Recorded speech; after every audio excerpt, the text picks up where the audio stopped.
to the organic chemistry. Organic chemistry is a branch of chemistry. In late 18th centuries, when chemistry started to blossom, there has been quickly rising problem. We cannot see the molecular level of the world. Thus, we always have this question about how they look like. Many of the chemists in that era, such as Avogadro, Dalton, many people started to have this idea of a molecule. If you read history book, it wasn't easy to find the molecular formula of H2O. As a chemist, diverse to many fields, there was one group of people concerned about structure. Those people are fascinated by not just molecular formula, but how the tiny particles actually look like, the structure. And organic chemistry is actually branched out of that field.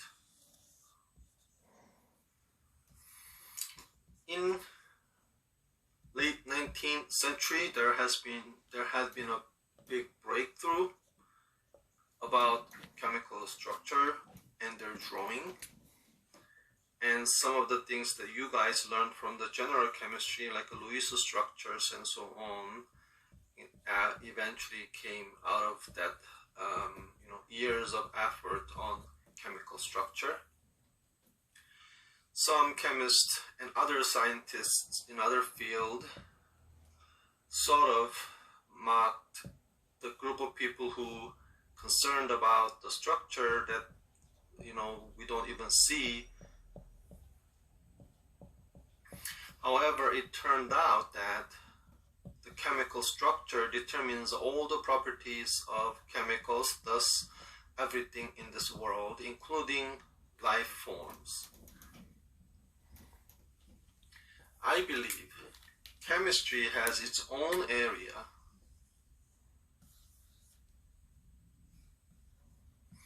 However, chemistry has some overlaps with physical science, like physics/math, and life science, biology.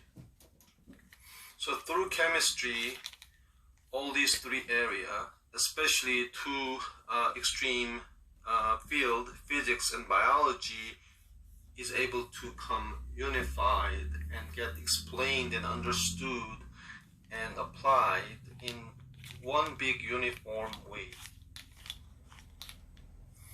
There are many branches of chemistry, which is a study of material.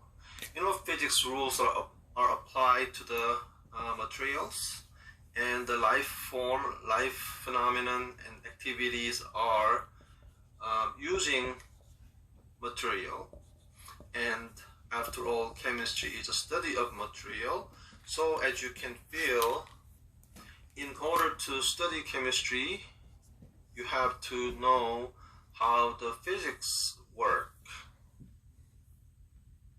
So you will be surprised that in chemistry you need to cover lots of physics rules. Of course, Newton's law and a lot more than that. And we are also adopting lots of different mathematical manipulations and theories to deal with the chemical problems. But also, when you mix many chemicals with the specific conditions, then you can cause some sort of chain reactions with many different equilibriums, and that is eventually lead to the life processes. So you need to learn very well about equilibriums and kinetics and so on. Thus, if you recall your chemistry class before organic, all these rules you learned are going to be applied to organic chemistry. There are many branches of chemistry, right? Physical chemistry, biochemistry, inorganic chemistry, analytical chemistry, medicinal chemistry, pharmaceutical chemistry, you name it. Everything that's associated with the matter, you need chemistry. Even psychology, right? Therefore, it is quite important if you ask, can I simplify chemistry? Yes, you can do it in two main fields. You have to know about their structure and the properties.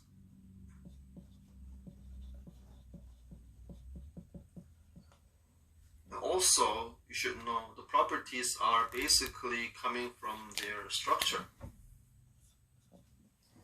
So here in the structural field, from your general chemistry, you can recall some of the things like atomic structure, electron configuration, and Lewis structure, VSEPR, hybridization, lattice structure, or primary, secondary, tertiary, quaternary structure of big polymeric molecules. And those structures have some electrostatic property, right? Polarity, so-called.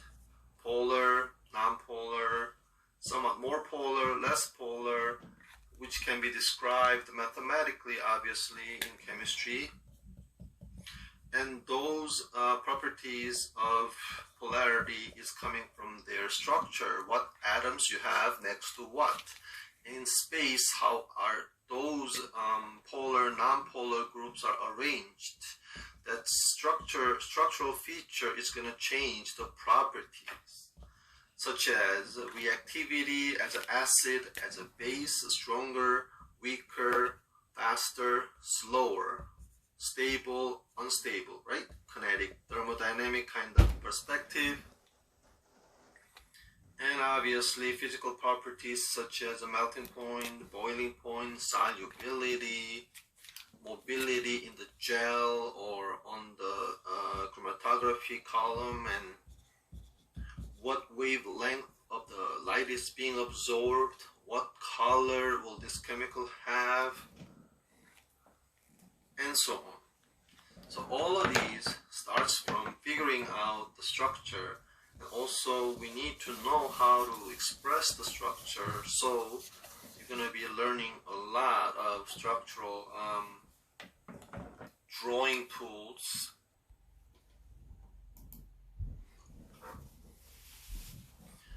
I think you can already guess. First thing is how to build a certain molecule with a certain structure. And this structure has a lot of features, right? And some of you not recognize what this structure contains, what type of atoms, and some details. That's what we are going to cover in the following series of lectures. In this structure, there are a variety of functional groups that determines some unique properties coming from the structure. So, in order to build this type of molecule, sometimes only clue you have is this structure to build. Then you should come up with what reactants you're going to be using and what other chemicals you're going to use, in what temperature, what solvent, and so on. And if you cannot make it directly in one step of reaction, then out of this precursor, right, after the first reaction, you have to further react with more other type of chemicals. If that doesn't give you the product, then you have to continuously react with the other chemicals, and you repeat, not repeating same reaction, but you repeat reacting until you come up with this. And obviously this cannot be done by random attempts. So you should know how to design the reaction. And through the organic education, you're gonna learn some typical reaction. Then you need to know, after making a certain structure, right? Say you started with this compound. Then say you knew how to put these here, right?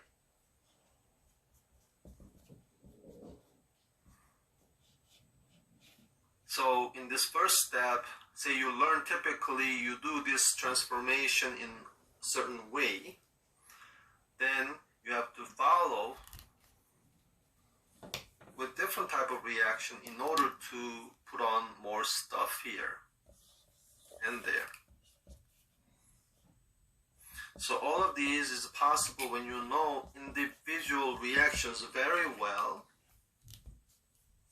but because the final product you aim to make is always different, your typical reaction may not apply always the way you remember. Therefore, in order to build new molecule nicely, you need to know some of the typical reaction,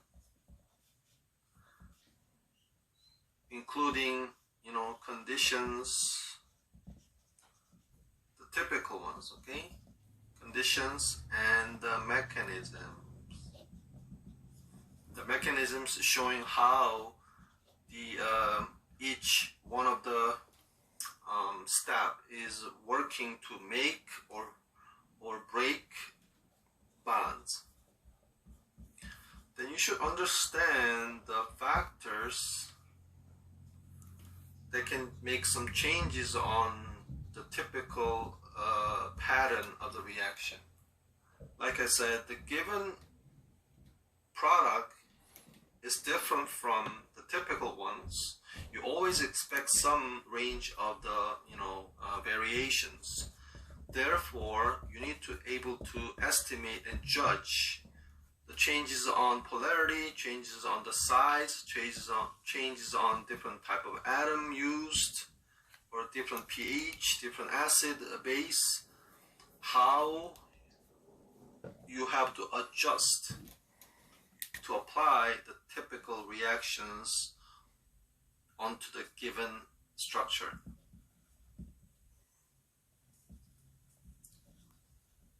So factors you need to understand in order to make adjustment.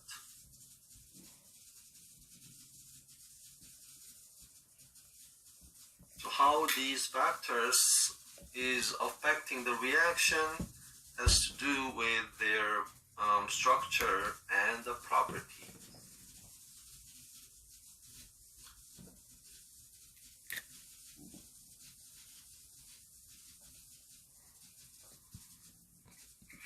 So in order to make some molecules, you eventually start from their structure and the property, see how you estimate those factors. Then try to use the typical reactions to connect to make the big molecule like this. That's one of the main big job, but before we doing that, we have to go through learning the structures of molecule and how those structures are being drawn and why. And then when you have these compound with the different structures, Do you know how to deduce their properties, like which one's a stronger acid or which one's a weaker base and stuff like that? That when they happen to be together, they will start react. Then you find there is a typical type of reactions. However, you should be aware of some variations because of the differences.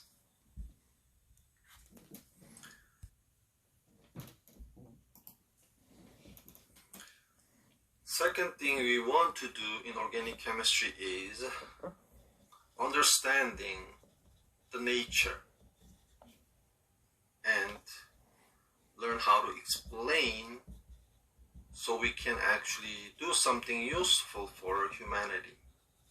So we observe the phenomena in nature. We like to know how to understand, especially if there's any new phenomena. Then we'll be able to explain it using already known principles. Then we'll be able to do something about it if we need to do. For example, when you consume carbohydrate,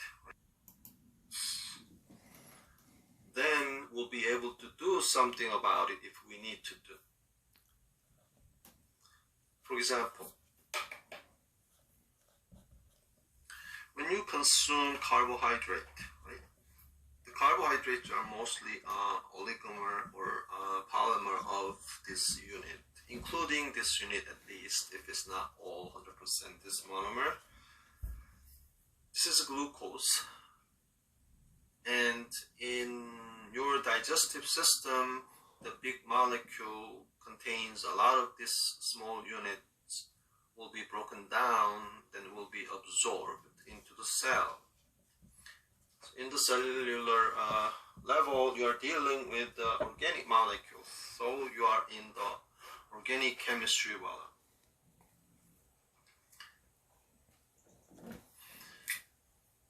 So before the mitochondria get on it, this will break it down to the pyruvic acid conjugate base form. So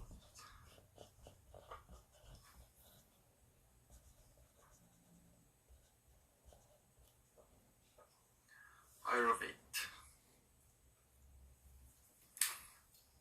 And this process is involved many enzymes. Thus, it produces many intermediates. Okay, the whole process is called glycolysis. Then depends on the concentration of the oxygen available. They can enter normal Krebs cycle for the respiration, or they can simply lose CO2 and create acetyl coenzyme. Then from here, yeast or other microorganisms can reduce this thing using NADH, and you can eventually go all the way to the wine molecule, ethyl alcohol. This is what we observe here and there, fragmented information. Pretend you are one of the early biologists or biochemists. There could be many different reasons to get into this study for you. To understand and try to explain what's going on. Say you're one of the medical doctor having patient with this issue, like the patient cannot digest carbohydrate well, and you want to understand and try to help them fundamentally. Then say you observed some more intermediates between these two chemicals during the glycolysis process.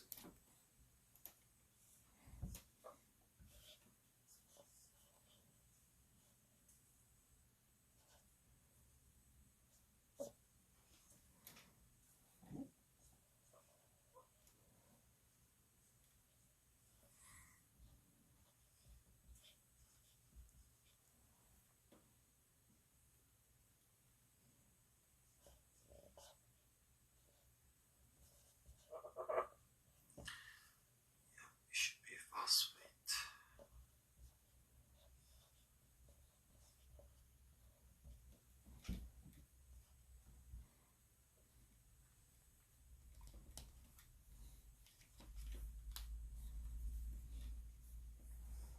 Something like this. Okay. I know the structures look strange to you. You don't need to understand precisely what I'm trying to say here. But eventually, with the observed clue, after this year of organic training, you must be able to explain what is the reasonable mechanism to reach and form this intermediate. From here, how would you get there?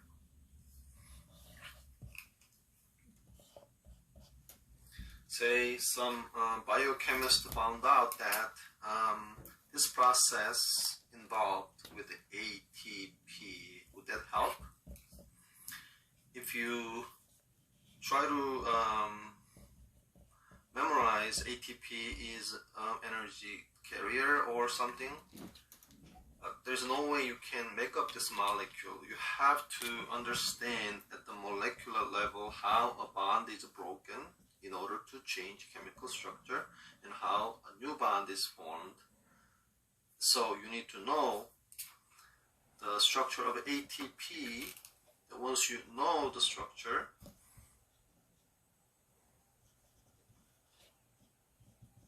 say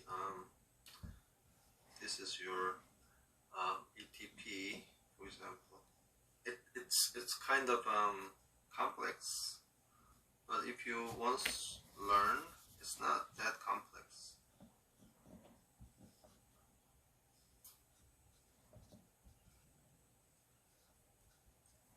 Okay, making sure you see this.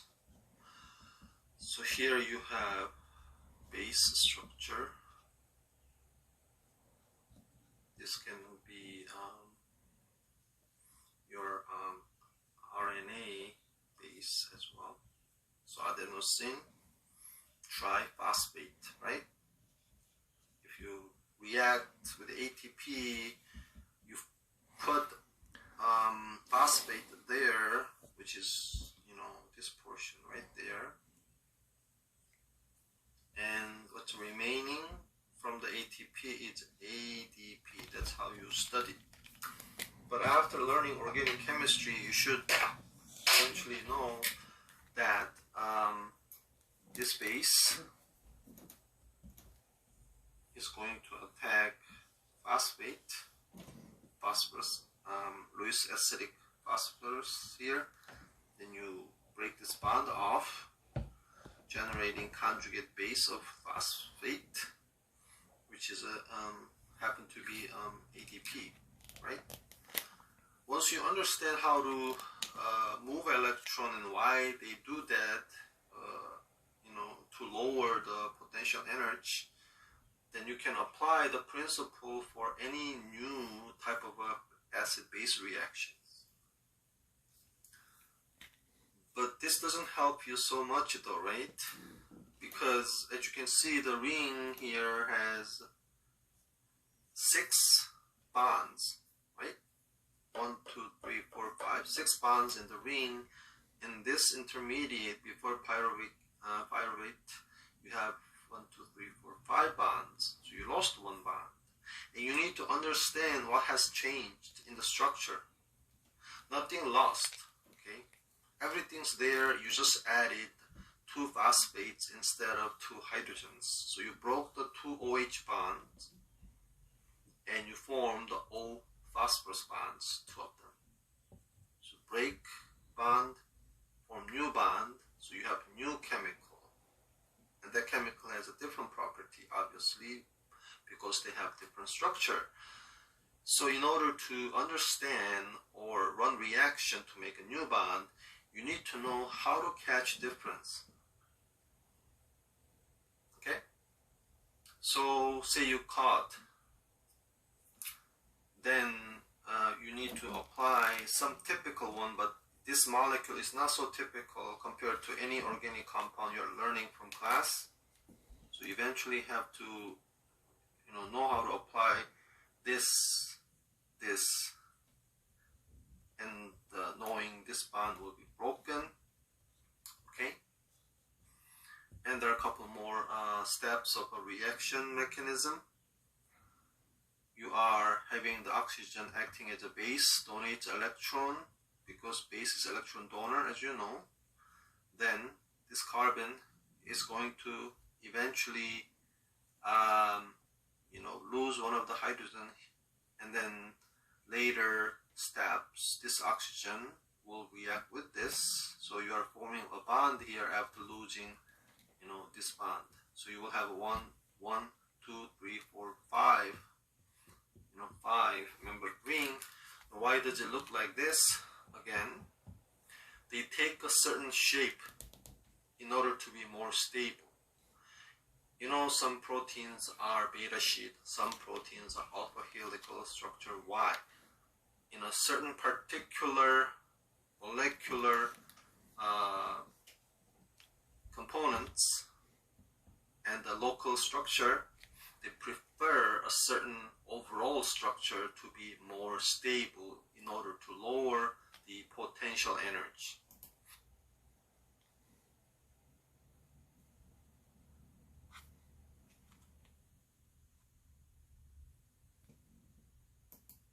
So you have to learn everything with a molecular level of view in the structure, but also in the view of potential energy that governs all the properties.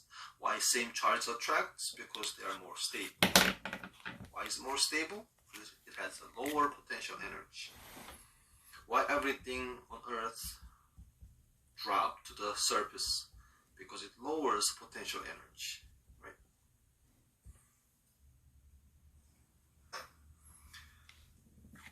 So, with these two main goals, I'd like to say making new compound and understanding and explaining the changes. We are doing this to apply, to do new things. Let's don't forget that. We're not just learning what has been discovered. We're not doing scientific history. We do all of these to apply to the new situation, or in order to do new beneficial things. Therefore, the most important thing in doing organic chemistry and after whatever class you take, whatever job you do, you're not just remembering the history, right?